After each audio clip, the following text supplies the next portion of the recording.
अध्यक्ष महोदय, आपल्या माध्यमातून मला सभागृहाला त्या ठिकाणी नमूद करायचंय की ऑक्टोबर 2024 मध्ये ज्या वेळेला आचारसंहितेच्या आधीचा लाभ वितरित करण्यात आला होता त्या लाभार्थ्यांची संख्या 2,33,64,000 सुमारे इतकी होती।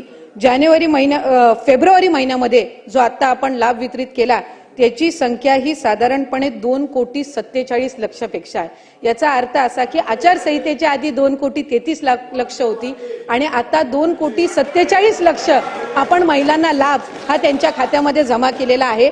आणि 2100च्या संदर्भातला जो निर्णय आहे, महायुतीच्या सरकारने ही महत्त्वाकांक्षी योजना आणलेली आहे आणि महिलांना 1500चा लाभ वितरित करणारे महायुतीचं सरकार हे एकमेव सरकार आहे।